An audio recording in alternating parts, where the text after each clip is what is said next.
Hello and welcome, ladies and gentlemen, to a brand new video today. And today I'll be reviewing my Singapore Grand Prix, or the Singapore Grand Prix. Yesterday was another classic Singapore Grand Prix, I would like to say. And I wasn't really expecting that, quite frankly. Where were Red Bull? What happened to Mercedes? And how did Ferrari manage to do what they did? Quite frankly, it was a good Grand Prix overall. Maybe not from a racing standpoint. There was some good battles certainly in the midfield. But from a, strategy point, certainly towards the front of the grid, it was actually quite fascinating to see the different strategies that were playing out. Okay, it was at times quite dull, which is a bit of a shame, but you can't always expect, a race to have wheel-to-wheel action every single lap. And that's the way I always see it. Like, even with any series, you can't expect wheel-to-wheel action every corner, every lap, That would be a bit insane. Now, sorry if this video is a bit delayed coming out. I will apologise for that. However, bit of a sore throat recently. I presume it's because of the weather's changing.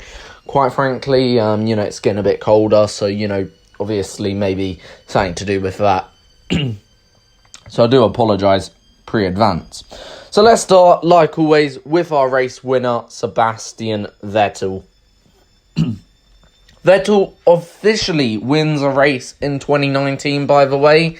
And it comes at the Singapore Grand Prix. It's his 5th race win around the Singapore circuit, of course, at the Marina Bay.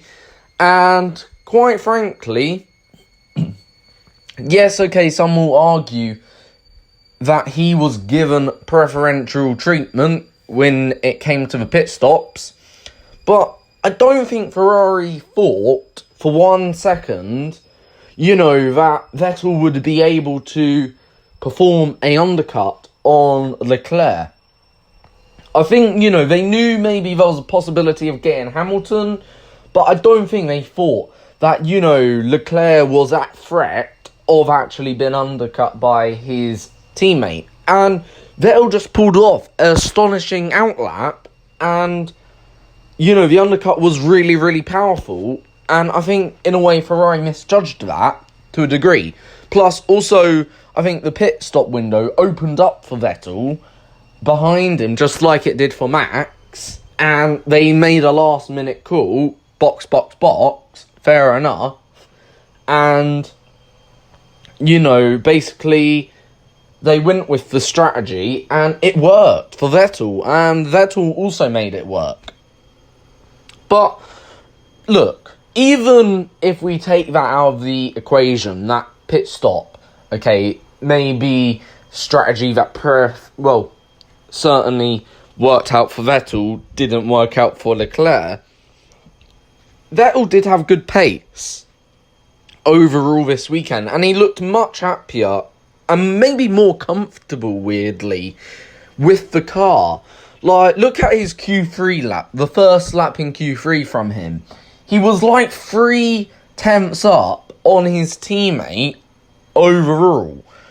That was a lap of a champion, don't get me wrong. His second lap wasn't quite as good, the track ramped up for those behind him, but neither here or there. Even in the race, he was keeping up with Charles, and on the safety car restart, Vettel was in another league, and he made the strategy work. He finished like 2.9 seconds ahead of Leclerc, and to me, you can't say, Leclerc did a good job. No, Leclerc did, yes, a good job to finish P2, but he didn't do a job I don't think that would have deserved a race win. And that's the difference. Vettel mastered that outlap. Vettel got the track position, and when he got the track position, he controlled the race, like so many times we've seen him do. Even with the 3 safety cars, he kept on making sure he was getting out of that DRS window from Leclerc, so Leclerc couldn't really mount any attacking opportunity. Because on the first safety car restart, he got like 1.2 seconds, and another safety car came out then in that second restart. That was probably his worst restart, the second safety car restart of the three.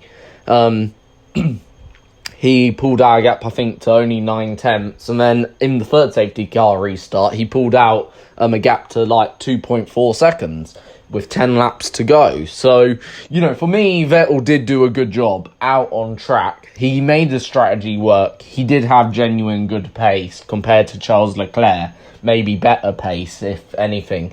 And the way he cut himself through the traffic, also compared to Charles Leclerc, I think just showed Vettel was determined. Like, look at his move, I think it was on Gasly or Kvyat. No, I think it was either Gasly or Kvyat, one of the Toro Rossos. Absolutely a key move in that race. And he did such a fantastic job. Even on Antonio Giovinazzi, did a fantastic job. He did do a good job. Lewis Hamilton even came up in the TV pen interview section where the drivers give their interviews to the media, and actually congratulated him, recognised he did a very, very good job. And he said, you deserved this. And that's really, really nice to see. Respect between the two world champions that are the best of their generation, quite frankly, regardless. And this is why I'm actually now, in a way, sounds a bit cringy, starting to get a bit of a soft spot, because they're now, I think, as drivers, very, very respectable drivers. And, I'm starting to get a bit of a soft spot for Lewis Hamilton, in a way, because I respect him, because he's respecting Vettel, Vettel respects him now, and that mutual respect is there for both of them. Next, we come on to P2, and Leclerc. And Mercedes had 6-1-2s. Finishes in 2019 so far. Charles Leclerc gave Ferrari the first 1-2 since Hungary 2017. And yes, it's such a long time. Hungary 2017, huge time that dates back to when Raikkonen and Vettel finished 1-2. Obviously, things were different on that day. But Leclerc, whilst he may not be overall happy with this race result and with his race, he should be proud that he's consistently scoring podiums and pole positions. Third pole in a row. He finished second, which ain't a bad result overall. 18 points. I wouldn't be too dissatisfied by that. And he's won the last Grand Prix, or two of the last Grand Prix, which is very, very good. He should be happy for Sebastian to win this one to help the team. And right now, for Ferrari, they've got two world-class drivers in Sebastian Vettel and Leclerc. Vettel's already a proven champion and a race winner. And they've now got Leclerc, who's a proven race winner as well, and a proven world-class driver, in my opinion, and deserves to be up there with Vettel, Hamilton, Bottas, and is deserving his rights. And you got to earn them rights, I believe. Like just Vettel did, you got to earn them, okay? And you don't get given them, okay? And, the thing is, okay, both are now proven race winners, as I said, in Formula 1, and deserve to be up on the top step, competing for the ultimate prize eventually, as a team and drivers for the Constructors and Drivers' Championship, of course. P3, Max Verstappen. And where were Red Bull and Max this weekend? This was the weekend. They were favourites coming into the weekend, and only manages to scrape a podium finish. Not good enough. Ultimately, the result wasn't good enough for Red Bull, in my opinion. And really, it now only may give Red Bull one opportunity left this year to get another race win, really, for that Red Bull team and for the Honda Power Unit team, of course, in Mexico. However, I think for Red Bull, it's looking pretty bleak till now, the end of the season, on where their opportunities may come, because I don't see them being that great in, power circuits like Russia, Japan. USA, they'll probably struggle again, and Brazil and Abu Dhabi, I'm not too sure where they'll finish there. So really, Mexico, I think, is the only other high downforce circuit where they could become pretty decent. But having said that, I don't think we can really, predict exactly. Because just look at what this weekend proved us. Ferrari shouldn't have won this race, or we didn't think they could have won this race, and they proved us otherwise and wrong, which I'm happy actually to say they've proven me wrong. This weekend, I'll happily put my hands up and say, sorry, they've proven me wrong. And well done to Ferrari, fair enough. Where did that come from? Who knows? Anyway, P4, Lewis Hamilton and Mercedes. Well, strategy, they just got all wrong in my opinion. They completely missed the opportunity, outclassed by Ferrari and Red Bull, and quite frankly, they paid the ultimate price. Could Lewis got a podium? I think he could have, if he took a bit more risks. But I think he had the back of his mind the championship. I'm not fighting for, a podium. I'm 64 points clear in the championship. Look, I don't mind P4. It's another decent point score. I don't need to, risk this podium with Max Verstappen and potentially crash and lose, 12 or 25 points, depending on how many points you lose to my teammate or to anyone. And quite frankly, I think that was really why Hamilton didn't get on the podium. I think if he wasn't in a championship battle, he would have gone for it on Max. But, quite frankly, he is in a championship battle. And being the driver that he is, just like other world champions, he's too clever to do that. But I think quite frankly, I think Mercedes actually had the best car this weekend. And I think Mercedes should have and could have easily won this race. But didn't maximise their opportunity, quite frankly. And I think that's the only thing for Mercedes. And that's why they lost this race. Because they got the pit stop strategy wrong. They got, qualifying, I don't think they quite got set up correct. Or timing with sending their drivers out in the qualifying. And, it just led to small, minute details. That was it. Okay? That cost Mercedes, I think, potentially a race win this weekend. And I do think they had the best car. I don't think it was Ferrari. I think it was Mercedes. And I think even Vettel said that. If you look overall, Hamilton's pace was blistering regardless of today's result. And I agree with that. And finally, P5, Valtteri Bottas. And did that crash in FP2 dent his overall confidence? I think it did. Before the crash, he was dancing the car around, but after he looked more tamed and not risking quite as much. You could tell he was not pushing the car quite as much, as I said. And honestly, even though he wasn't pushing the car quite as much, I think he did do a good job for Mercedes regardless. P5, I think the best result he could have achieved, especially after that crash. But what it does mean, yes, it's another good point score.